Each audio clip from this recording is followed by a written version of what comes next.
بسم اللہ الرحمن الرحیم نحمده ونصلی ونسلم علی رسولہ الکریم 26ویں سپارے میں سورۃ الاحقاف ہے اور سورۃ الاحقاف کا موضوع توحید، رسالت، قیامت، یہ تین اہم مضامین اس میں مذکور ہیں۔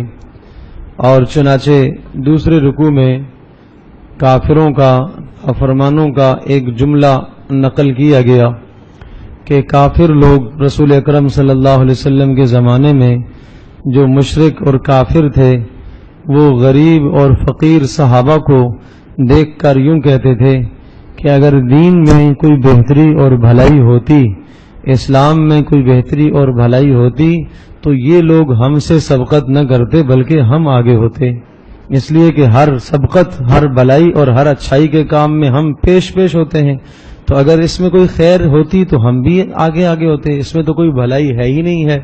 فَسَيَقُولُونَ هَذَا إِفْكٌ قَدِيمٌ، وہ کہتے ہیں ان قریب یہی کہیں گے کہ یہ تو پرانے جھوٹے قصے ہیں، من گڑت باتیں ہیں۔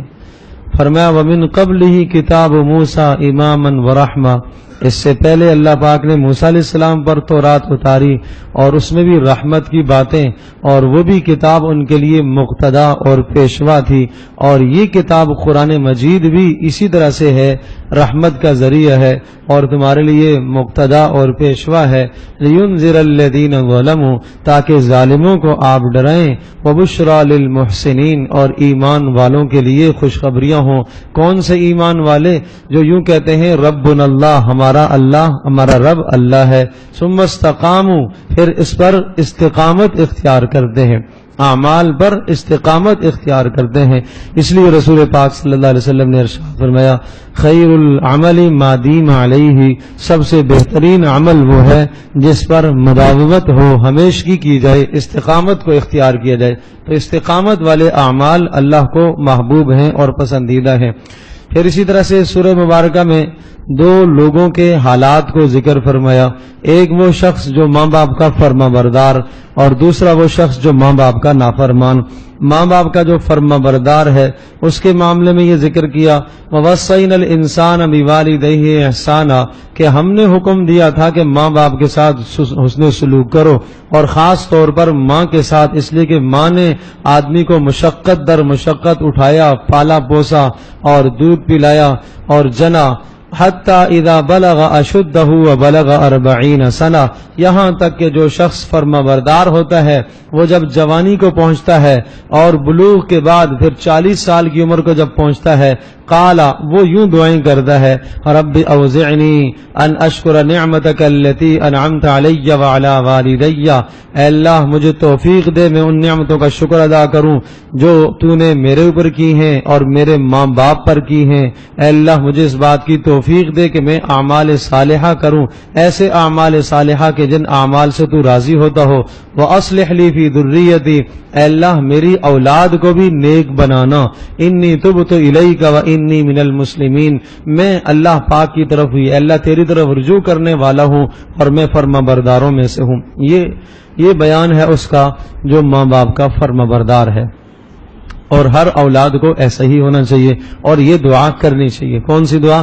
رب اوزعنی ان اشکر نعمتک التی انعمت علی وعلی والدی، اے اللہ مجھے توفیق عطا فرما میں اس نعمت کا شکر ادا کروں جو تو نے میرے اوپر کی ہے اور میرے ماں باپ پر کی ہے، اور اے اللہ تو مجھے توفیق عطا فرما کہ میں نیک اعمال کروں جن اعمال سے تو راضی ہوتا ہو، اور اے اللہ مجھے میری اولاد کو بھی اچھا کر دے۔ اے اللہ میں تیری طرف رجوع کرنے والا ہوں اور میں فرما برداروں میں سے ہوں۔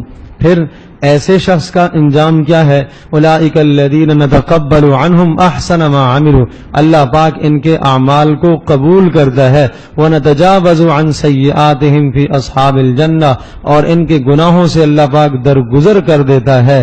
اور وہ شخص جو ماں باپ کا نافرمان ہے اس کی بات بھی سن لو، والذی قال لوالدیہ اف لکما اتعداننی ان اخرج وقد خلت القرون، اور وہ بد نصیب انسان کہ جس کو ماں باپ ہدایت کی بات کرتے ہیں، دین کی بات کہتے ہیں، خیر کی اور بھلائی کی بات کہتے ہیں، تو وہ یہ کہتا ہے اف لکما، تمہارا ستیہ ناس ہو، اتعداننی ان اخرجا، تم مجھے یہ وعدے دیتے ہو کہ مجھ سے قیامت میں سوال ہوگا، میں اٹھایا جاؤں گا. وقد خلت القرون من قبلی، حالانکہ مجھ سے پہلے کتنے لوگ گزر گئے، کوئی نہیں اٹھایا گیا. وہما یستغیثان اللہ ویلک آمن، اور وہ دونوں ماں باپ فریاد کرتے ہیں، اللہ سے مانگتے ہیں اور یہ کہتے ہیں ویلک آمن، تیری ہلاکت ہو تو اللہ کی بات کو سن لے، مان لے، ہمارا فرما بردار بھی بن جا، اللہ کا فرما بردار بھی بن جا. ان وعد اللہ حق، اللہ کا وعدہ سچا ہے. لیکن وہ بیٹا یوں کہتا ہے ما ھذا الا اساطیر الاولین، یہ دین تو گزشتہ لوگوں کی کہانیاں ہیں. فرمایا اولئک الذین حق علیہم القول، ایسوں کے لیے پھر اللہ پاک کے عذاب ثابت ہو چکے ہیں.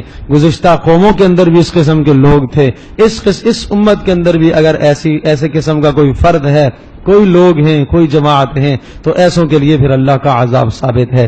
وَاذْكُرْ أَخَا عَادٍ اِذْ أَنذَرَ قَوْمَهُ بِالْأَحْقَافِ، قوم عاد کا تذکرہ کیا کہ اللہ پاک نے ان کی طرف حضرت ہود علیہ السلام کو رسول بنا کر بھیجا، اور ہود علیہ السلام نے ان کو بہت سمجھایا، ڈرایا، لیکن ظالم جب نہ سمجھے تو اللہ پاک نے ان پر ایسی ہوا کو مسلط کیا تدمر کل شیء بامر ربها، جس نے ہر چیز کو تہ و بالا کر دیا اپنے پروردگار کے حکم سے. فاصبحوا لا يرى، صبح ہوئی تو یہ حال تھا، نہیں نظر آ رہے تھے ان کے مگر کھنڈرات ہی کھنڈرات، کوئی انسان نظر نہیں آیا. کذالک نجزی القوم المجرمین، اس طرح سے ہم مجرم قوموں کو ختم کیا کرتے ہیں. الذین کفروا وصدوا عن سبیل اللہ اضل اعمالہم، وہ لوگ جنہوں نے کفر کیا اور دوسروں کو حق بات سے روکتے ہیں. اضل اعمالہم، ان کے اعمال ضائع ہی ضائع ہیں، ان کے اعمال برباد ہیں. یہ اضلال، گمراہ کرنا انسان کے اپنے اعمال کو باطل کر دیتا ہے. والذین آمنوا وعملوا الصالحات وآمنوا بما نزل علی محمد، اور وہ لوگ جو ایمان لائے اور اعمال صالحہ کیے اور نبی صلی اللہ علیہ وسلم پر جو کچھ اتارا گیا اس سب کو مانتے رہے. کفر عنہم سیئاتہم، اللہ پاک ان کے گناہوں کو دھو دے گا. واصلح بالہم، اور اللہ پاک ان کے احوال کو اچھا کرے گا. یا ایھا الذین آمنوا ان تنصروا اللہ ینصرکم ویثبت اقدامکم، ایمان والو اگر تم اللہ کی مدد کرو گے تو اللہ پاک تمہاری مدد کرے گا. اللہ کی مدد کرنے سے مراد اگر تم اللہ کے دین کی مدد کرو گے اور اس کی نشر و اشاعت میں حصہ لو گے تو اللہ ینصرکم، اللہ پاک پھر تمہاری مدد کرے گا. وَيُثَبِّتْ أَقْدَامَكُمْ، اور اللہ پاک تمہارے قدموں کو کافروں کے مقابلے میں جمائے گا. ان اللہ یدخل الذین آمنوا وعملوا الصالحات، ہاں اللہ پاک ایمان والوں کو جنتوں میں داخل کرے گا. اور وہ لوگ جنہوں نے کفر کیا یتمتعون، وہ دنیا میں فائدہ حاصل کرتے ہیں. یاکلون کما تاکل الانعام، ایسے کھاتے ہیں جیسے جانور کھاتے ہیں. کیسے کھاتے ہیں؟ مطلب یہ ہے کہ حلال حرام کی تمیز کیے بغیر کھاتے ہیں، ایسے کھاتے ہیں جیسے جانور کھاتے ہیں. ایک حدیث میں آیا ہے آپ علیہ السلام نے ارشاد فرمایا مومن ایک آنت سے کھاتا ہے، کافر 7 آنتوں سے کھاتا ہے. مومن ایک آنت سے کھاتا ہے، کافر 7 آنتوں سے کھاتا ہے. اشارہ اس بات کی طرف ہے کثرت طعام، کہ کافر بہت کھاتا ہے، اس لیے کہ نہ تو وہ بسم اللہ پڑھتا ہے نہ وہ اللہ کا نام لیتا ہے، اور اس کا مقصد ہی دنیا کے اندر کھانا پینا ہے. مومن کا مقصد کھانا پینا نہیں ہے، اللہ کو راضی کرنا ہے. کھانا صرف اس لیے کھا رہا تاکہ اللہ کی بندگی کر سکے، تو اس لیے کھانے میں بھی انسان احتیاط کرے، قناعت سے کھانا کھائے. اتنا کھانا انسان حد سے تجاوز کھانے میں نہ کر جائے، یہ بھی اسراف میں شامل ہے. کلوا واشربوا ولا تسرفوا، کھاؤ اور پیو لیکن اسراف نہ کرو. کھانے میں اسراف کیا ہے کہ انسان کے پیٹ میں ایک حد یہاں تک پہنچتی ہے کہ اندر کا مزاج یہ کہتا ہے کہ بس اب کفایت ہو گئی ہے، اس کے بعد جو مزید آدمی کھاتا ہے وہ اسراف میں شامل ہے. اور اسراف سے پوچھا جائے گا ان المسرفین، اسراف کرنے والے اللہ کو پسند نہیں ہیں. ان المبذرین کانوا اخوان الشیاطین، اور بے جا خرچ کرنے والے، بے جا اسراف کرنے والے تو شیطانوں کے بھائی ہوتے ہیں. اس لیے کھانے پینے میں بھی احتیاط کیا جائے. علماء نے لکھا ہے، مفسرین نے، کلوا واشربوا ولا تسرفوا، اللہ پاک نے پوری طب کو اس لفظ میں جمع کر دیا، کھاؤ پیو اسراف نہ کرو. تو کھانے میں اعتدال ہوگا، اسراف نہیں ہوگا، اعتدال ہوگا تو بہت ساری بیماریوں سے از خود جان چھوٹ جائے گی، بہت ساری بیماریوں سے آدمی بچ جائے گا اگر انسان کھانے میں اعتدال رکھے، اس وقت کھائے جب انسان کو بھوک محسوس ہو، اور اس وقت کھانا چھوڑ دے جب بھوک باقی ہو، تو پھر اس کو بیماریاں بہت کم آتی ہیں۔ تو اس لیے اعتدال میں بتایا۔ کافر فرمایا ایسا کھاتا ہے جس طرح سے جانور کھاتے ہیں، حلال حرام کی تمیز کیے بغیر حد سے تجاوز کر کے کھاتا ہے۔ افمن کان مثل الجنت التي وعد المتقون، فرمایا جنت والوں کے لیے اللہ پاک نے نہروں کے وعدے فرمائے ہیں، فیہا انہار من ماء غیر آسن، ایک نہر ایسے پانی کی جو خراب نہیں ہونے والا، ایک نہر ایسے دودھ کی کہ جس کا ذائقہ نہ بدلے، ایک نہر ایسے شراب کی کہ جو پینے والوں کے لیے لذیذ، اور ایک نہر ایسے شہد کی جو صاف اور شفاف ہے۔ یہ اللہ نے ہر جنتی کو 4 نہریں عطا فرمائی ہیں۔ فرمایا کیا یہ شخص جس کو 4 نہریں ملیں گی، اور وہ جو جہنم میں ہوگا اور اس کو کیا پلایا جائے گا؟ سقوا ماء حمیما، جس کو کھولتا ہوا پانی پلایا جائے گا، وقت فقط امعاءہم، اور اس کی آنتڑیوں کو کاٹ کے باہر پھینک دے گا۔ کیا یہ دونوں برابر ہو سکتے ہیں؟ یقیناً یہ دونوں برابر نہیں ہو سکتے۔ اس کے بعد انا فتحنا لک فتحا مبینا، سورہ فتح کے اندر اللہ تبارک تعالی نے حضرت صلی اللہ علیہ وسلم کو خوشخبری سنائی، اس لیے آپ فرمایا کرتے تھے کہ یہ صورت ایسی ہے کہ دنیا اور دنیا کے اندر جو کچھ ہے اس سب سے زیادہ مجھے محبوب ہے، سب سے زیادہ مجھے محبوب۔ آپ کو یہ خوشخبری سنائی گئی کہ اللہ پاک آپ کو غالب کرے گا، آپ کے دین کو غالب کرے گا، اور اب آپ کا دین پوری دنیا کے اندر عام ہوگا، پھیلے گا۔ فتح صلح حدیبیہ کے موقع پر ان آیات بینات کو اللہ پاک نے نازل فرمایا، اور کچھ منافقوں کے احوال بھی ذکر فرمائے، اور پھر وہ صحابہ جان نثاران رسول جو نبی صلی اللہ علیہ وسلم پر اپنی جان کو نچھاور کرنے والے تھے، حضرت صلی اللہ علیہ وسلم کے ساتھ تھے، ان کا تذکرہ فرمایا، اور ان کی کامیابی اور اللہ پاک کی جانب سے ان کو جو رضامندی ملی ہے اس کو ذکر فرمایا۔ یا ایھا الذین آمنوا لا تقدموا بین یدی اللہ ورسولہ واتقوا اللہ، سورۃ الحجرات میں معاشرتی اصول کو ذکر فرمایا، اور بہت اہم معاشرتی زندگی کے اصول اور ضابطے ہیں۔ پہلا اصول لا تقدموا بین یدی اللہ ورسولہ، اللہ اور اس کے رسول کے سامنے پیش قدمی نہ کرو۔ جب اللہ کا حکم آ جائے، اللہ کے نبی کا حکم آ جائے، اپنے اختیار کو نہ چلاؤ، یہ معنی ہے اللہ اور اس کے رسول کے سامنے پیش قدمی نہ کرو۔ دوسرا لا ترفعوا اصواتکم فوق صوت النبی، نبی کی آواز سے اپنی آواز کو اونچا نہ کرو۔ جب روزے پر جاؤ، نبی صلی اللہ علیہ وسلم کے روزے پر جاؤ تو بہت پست آواز سے وہاں کھڑے ہو کے درود اور سلام پیش کرو۔ اونچی آواز کرنا جائز نہیں ہے، اونچی آواز سے بولنا، بات کرنا، چیخ کر بات کرنا بالکل وہاں جائز نہیں ہے۔ لا ترفعوا اصواتکم فوق صوت النبی ولا تجہروا له بالقول كجهر بعضکم لبعض، اور دیکھو نبی کو تم ایسے نہ پکارو، نبی کا نام ایسے نہ لو جیسا تم ایک دوسرے کا نام لیتے ہو آپس میں، بہت احترام سے نبی کا نام لو۔ اگر تم نے نبی کی عظمت کو نہ اختیار کیا تو یاد رکھنا تمہارے اعمال باطل ہو جائیں گے، تمہیں خبر بھی نہیں ہوگی۔ تو توہین رسالت سے انسان کے اعمال سارے برباد ہو جاتے ہیں، توہین رسالت سے آدمی کے اعمال برباد ہو جاتے ہیں۔ میرے عزیز دوستوں اور بزرگوں، یاد رکھیے گا توہین رسالت کی کئی صورتیں ہیں۔ ایک تو براہ راست رسول پاک صلی اللہ علیہ وسلم کی شان میں کوئی شخص گستاخی کرتا ہے اور حضرت صلی اللہ علیہ وسلم کی ذات گرامی کو ہدف بناتا ہے، یقیناً وہ تو دار اسلام سے خارج ہے۔ جو نبی صلی اللہ علیہ وسلم کی ذات گرامی میں گستاخی کرتا ہے، برے جملے کہتا ہے، جیسے آئے دن ہم سنتے رہتے ہیں، یہودیوں اور نصرانیوں کی طرف سے اس قسم کی باتیں آتی رہتی ہیں۔ دوسرا، رسول پاک صلی اللہ علیہ وسلم کی کسی سنت کا مذاق اڑانا، یہ بھی توہین رسالت کے زمرے میں آتا ہے، اور یہ بسا اوقات انسان کے ایمان کو خطرہ لاحق ہوتا ہے کہ آدمی کسی سنت کا مذاق اڑائے۔ معمولی سی بھی سنت ہے، اس کا مذاق اڑانا جائز نہیں ہے۔ ایک آدمی سنت پر عمل نہیں کرتا، داڑھی ہے واجب کے درجے میں ہے، نہیں رکھے گا گناہگار ہوگا، لیکن ایک شخص داڑھی کا مذاق اڑاتا ہے۔ ٹخنے ہمیشہ اوپر ہونے چاہیے، شلوار کے ٹخنے اوپر، مطلب ہے کہ ٹخنے ننگے ہونے چاہیے اور شلوار نیچے نہ ہو۔ اب یہ سنت عمل ہے، نیچے رکھنا گناہ کبیرہ ہے، ٹخنوں کا چھپانا مرد کے لیے گناہ کبیرہ ہے۔ ایک آدمی اگر اس کا مذاق اڑاتا ہے، استہزاء کرتا ہے، تو خطرہ ہے کہ وہ ایمان سے ہاتھ دھو بیٹھے، ایمان سے نکل جائے۔ اسی طرح سے ہاتھ دھو کر کھانا کھانا سنت ہے، اگر نہیں کھائے گا تو ٹھیک ہے، سنت چھوڑا ہے، فرض نہیں ہے۔ لیکن ثواب کی بات ہے، اجر کی بات ہے. لیکن ایک شخص اس کا مذاق اڑاتا ہے، استہزاء کرتا ہے تو سخت بات ہے. نبی علیہ الصلوۃ والسلام کے سامنے ایک شخص کو آپ نے دیکھا کہ وہ الٹے ہاتھ سے کھانا کھا رہا، تو حضرت صلی اللہ علیہ وسلم نے ارشاد فرمایا سیدھے ہاتھ سے کھاؤ. تو انہوں نے ازرو تکبر کہا کہ میں سیدھے ہاتھ سے نہیں کھا سکتا. تو آپ نے فرمایا اللہ کرے تو نہ کھا سکے. اس کا ہاتھ شل ہو گیا. تو محدثین نے لکھا ہے کہ اس کا ہاتھ جو شل ہو گیا، نبی علیہ السلام نے کیوں بددعائیہ کلمہ کہا؟ آپ علیہ السلام نے بددعائیہ کلمہ اس لیے کہا کہ آخرت کے عذاب سے اس کو بچا لیا. اگر یہ نہ کہتے اور یہ دنیا میں اس کو سزا نہ دی جاتی تو ہمیشہ ہمیشہ اس کو عذاب لاحق ہوتا. تو اس لیے توہین سے آدمی بچے. یہ بھی توہین رسالت کے زمرے میں آتا ہے کہ جو نبی علیہ السلام کی سنتوں کا مذاق اڑاتا ہے. ان الذين يغضون اصواتهم عند رسول اللہ، نبی کے پاس یعنی روزے کے پاس جا کر آوازوں کو جو لوگ پست کرتے ہیں اور آہستہ بولتے ہیں، آداب کا خیال رکھتے ہیں، فرمایا ان کے دلوں میں تقوی بھرا ہوا ہے، یہ متقی لوگ ہیں.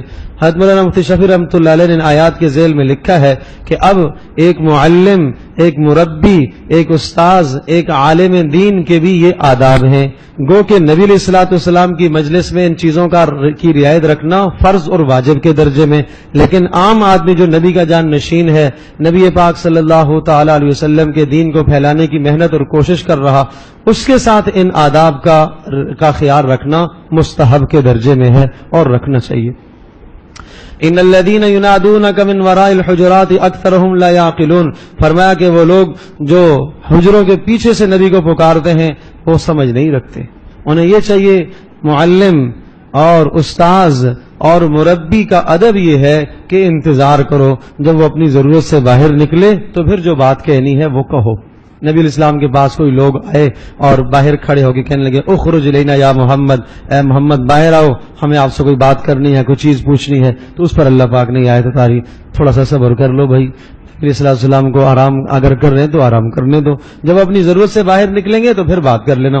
یا ایھا الذین آمنوا ان جاءکم فاسق بنبأ فتبینوا، تیسرا اصول یہ ذکر فرمایا کہ اگر تمہارے پاس کوئی ایسا شخص خبر لے کے آتا ہے جو غیر معتبر آدمی ہے تو اس کی تحقیق کیا کرو، بلا تحقیق اس پر عمل نہ کیا کرو. اگر بلا تحقیق اس پر عمل کرو گے تو تمہیں شرمندگی اور ندامت ہوگی.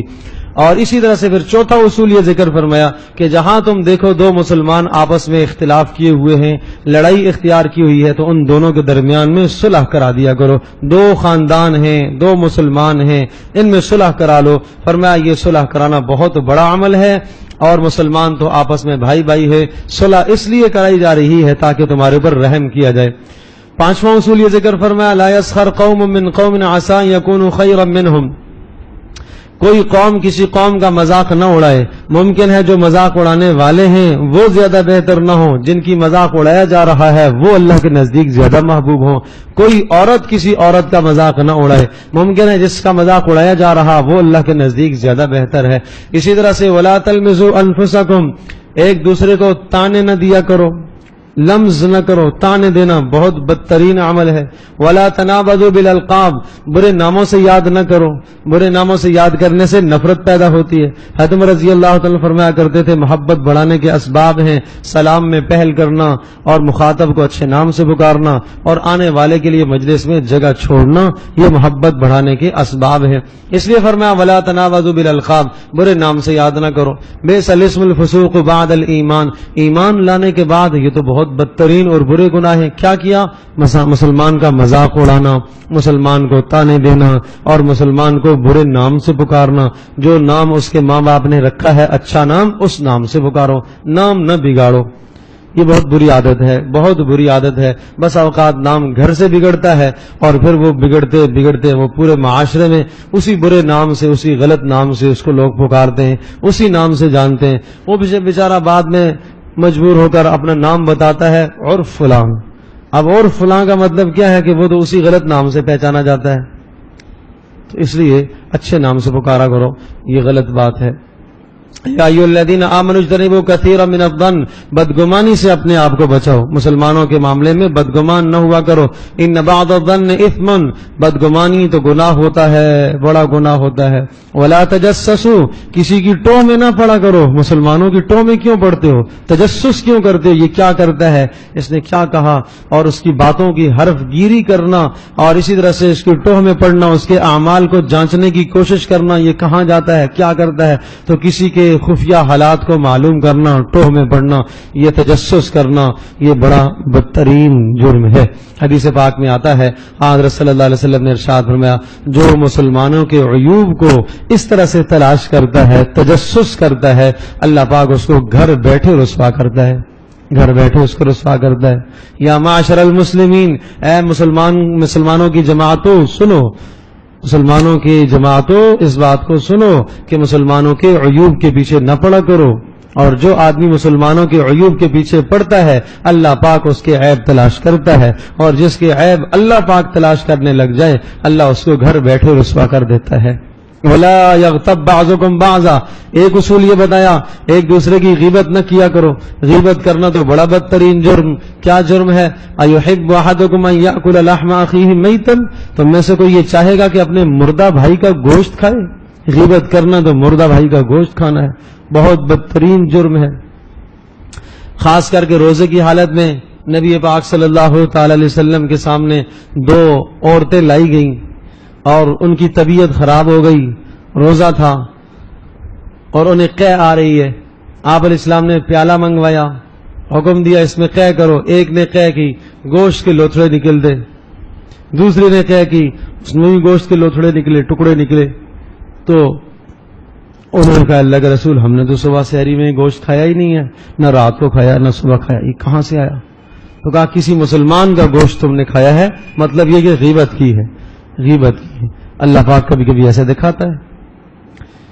ایک سفر میں آپ علیہ السلام نے دیکھا ایک شخص جو ہے وہ غیبت کر رہا، دو آدمی آپس میں بیٹھے ہوئے کسی کی غیبت کر رہے تھے تیسرے کی، تو آپ علیہ السلام نے کچھ بھی نہیں کہا، خاموشی سے گزر گئے، اور پھر آگے جب گئے تو ایک مردار گدھا پڑا ہوا نظر آیا، تعفن اور بدبو اس میں پھیلی ہوئی ہے۔ آپ نے ان دونوں کو بلایا اور کہا کہ آؤ آگے، تو آپ نے حکم دیا کہ کھا لو، اس کو کاٹ کے کھاؤ گدھے کے گوشت سے۔ انہوں نے کہا اللہ کے رسول تو حرام ہے، مردار ہے، تعفن اور بدبو، اور آپ یہ حکم دے رہے ہیں۔ تو آپ نے ارشاد فرمایا تھوڑی دیر پہلے جو تم نے گوشت کھایا وہ کوئی حلال تھا؟ مطلب یہ جو غیبت کی تھی وہ کوئی حلال تھی؟ وہ بھی تو حرام ہے۔ جس اللہ نے اس گدھے کو حرام قرار دیا اسی اللہ نے غیبت بھی حرام قرار دیا۔ تو بھائی بچا کرو، بھائی احتیاط کیا کرو، اس سے احتیاط کیا کرو، اور جب دوسرے کو پتہ چل جائے کہ آپ نے اس کی غیبت کی ہے تو پھر حقوق العباد تک بات پہنچ جاتی ہے۔ اگر اس کو اطلاع نہیں ہے کہ آپ نے غیبت کی ہے، اس کو نہیں پتا، تو پھر کیا ہے، یہ حقوق اللہ ہے۔ اب اس میں کیا ہے، اس میں آپ توبہ کریں اللہ سے، اللہ معاف کر دے گا، اس کے لیے استغفار کریں، معاف ہو جائے گی بات۔ لیکن اگر اس کو اطلاع ہو گئی ہے کہ آپ نے اس کی غیبت کی تو اب حقوق العباد ہو گیا، اب اس وقت تک معافی نہیں ہے جب تک وہ خود نہ معاف کرے گا، اس لیے احتیاط کرنا چاہیے۔ یا ایھا الناس انا خلقناکم من ذکر وانثی وجعلناکم شعوبا، ایک اصول یہ ذکر فرمایا کہ اللہ پاک نے جو تمہارے خاندان بنائے ہیں، قبیلے بنائے ہیں، یہ اس لیے بنائے ہیں تاکہ تم ایک دوسرے کو پہچان سکو۔ یہ خاندان اور یہ قبیلے اور یہ قومیں برتری کی دلیل نہیں ہیں۔ ان اکرمکم عند اللہ اتقاکم، اللہ کے نزدیک سب سے زیادہ عزت والا وہ ہے جو متقی ہے۔ تقوی کی بنیاد ہے عزت، تقوی پر اللہ کے یہاں عزتیں ملتی ہیں۔ آخری اصول اس صورت کا یہ ذکر فرمایا کہ دین پر چلنے کی وجہ سے نہ نبی پر تم نے احسان کیا، نہ کسی اور پر احسان کیا، نہ کسی عالم پر احسان کیا، بلکہ اللہ کا احسان ہے کہ اللہ نے آپ کو دین پر چلنے کی توفیق دی ہے۔ کسی نے کوئی بھی عمل کیا، نماز پڑھی ہے تو کوئی اللہ پر احسان تھوڑا ہی کیا ہے، خرچ کیا ہے تو کوئی کسی پر احسان نہیں ہے، اپنے لیے کیا ہے، اپنی آخرت بنے گی، آخرت میں کام آئے گا۔ کچھ لوگ آئے آپ علیہ السلام کے پاس اور آ کر اپنے ایمان اور اسلام کا اظہار کرنے لگے، ارے بھائی ہم تو مسلمان ہو گئے ہیں اور ہم نے یہ کیا، ہم نے وہ کی۔ تو ارشاد فرمایا بھائی قل اتعلمون اللہ بدینکم، تم اللہ کو اپنا دین سمجھا رہے ہو کہ ہم ایمان لے آئے؟ اللہ کو نہیں پتا؟ اللہ تو آسمانوں زمینوں کی غیب اور باریکیاں جانتا ہے۔ یمنون علیک ان اسلموا، اے نبی آپ پر احسان جتلاتے ہیں کہ ہم مسلمان ہو گئے۔ قل کہہ دیجئے لا تمنوا علی اسلامکم، میرے اوپر اپنے اسلام کے احسان نہ دھرو، بلکہ بل اللہ یمن علیکم ان ہداکم للایمان، اللہ نے تمہارے اوپر احسان کیا کہ اللہ نے تمہیں ایمان کی توفیق دی ہے۔ قاف والقرآن المجید، یہ سورہ قاف اور سورہ زاریات دونوں میں آخرت کے مناظر ہیں، جہنم کے منظر، میدان محشر کی منظر کشی کی گئی ہے، اور انسان کے اعمال کے بارے میں بتایا گیا کہ ہر انسان کے ساتھ دو دو فرشتے ہیں، اس کے اعمال کو لکھ رہے ہیں، نیکیاں بھی لکھی جا رہی ہیں اور بدیاں بھی اور گناہ بھی لکھے جا رہے ہیں۔ اور سورت کے آخر میں پھر میدان محشر کی منظر کشی کی گئی ہے۔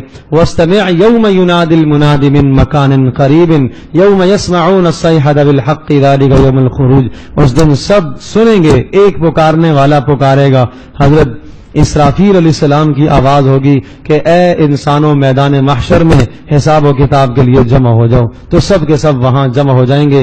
ارشاد فرمایا ذالک یوم الخروج، وہ دن ہوگا قبروں سے نکلنے کا، اور ہم نے ہی تمہیں مارا، موت دی، اور ہم دوبارہ پیدا کریں گے۔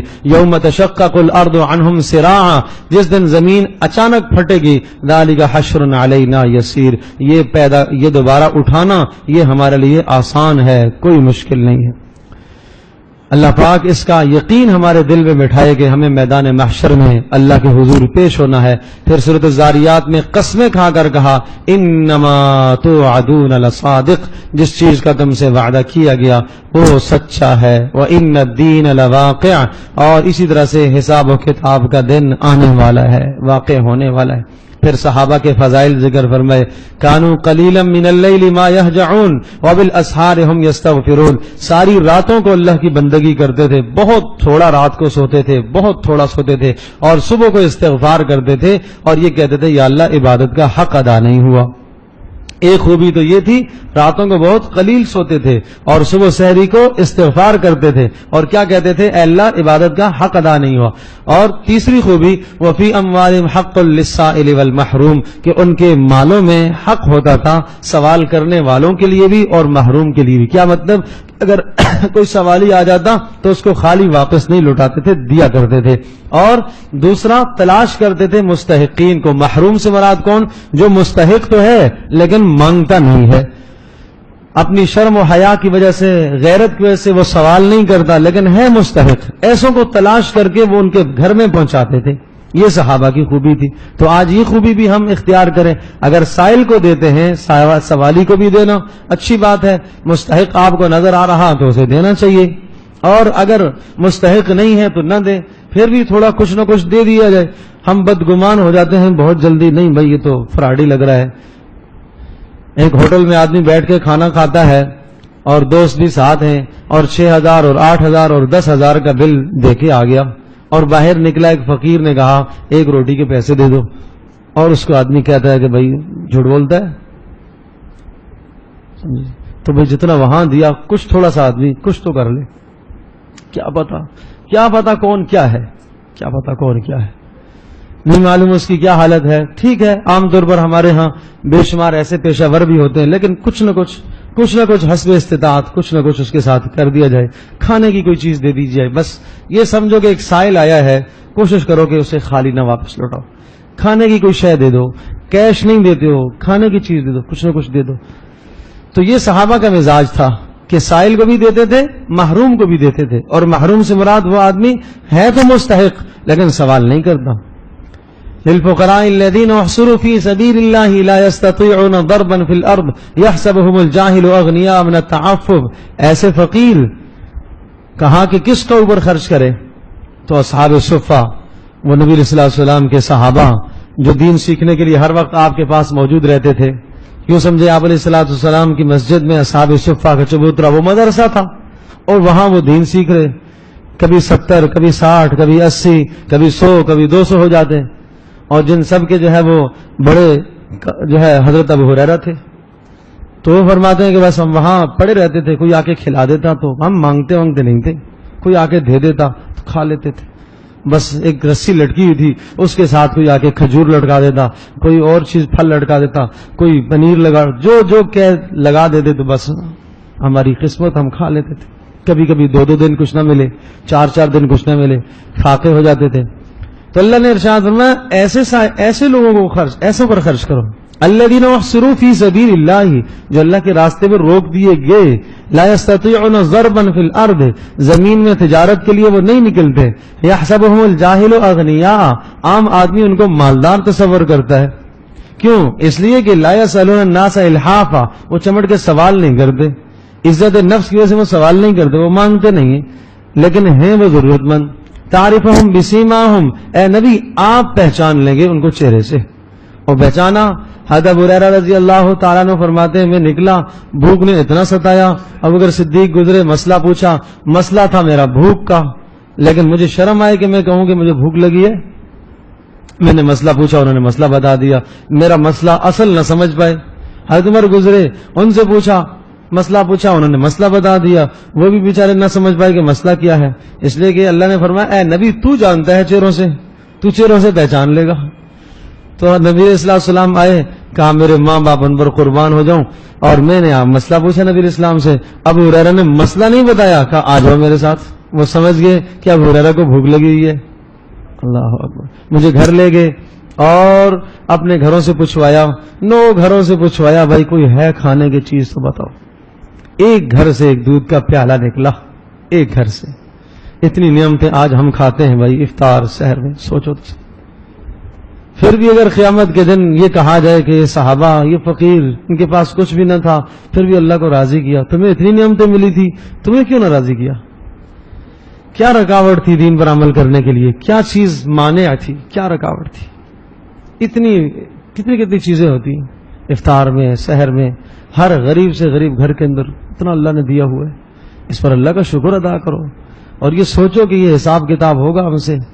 تو کہا کہ بس وہ کیا ہوا کہ میں پیالہ تو آ گیا، اب مجھے یقین تھا کہیں گے سب کو بلاؤ، تو ایک پیالہ کیا کرے، کہا بلا کے لے آؤ. تو میں بلا کے لے آیا. اب مجھے یقین تھا کہ کہیں گے سب کو پلاؤ، اور یہی کہا سب کو پلاؤ. سب کو میں نے پلایا، سب کو پلایا، سب کو پلایا، سب کو پلایا. پھر مجھے کہا ابو ہریرہ اب تم پیو. میں نے بھی پیا، وہ پیا، وہ پیا، اتنا پیا کہ یہاں حلق تک آ گیا. میں نے کہا بس اللہ کے رسول.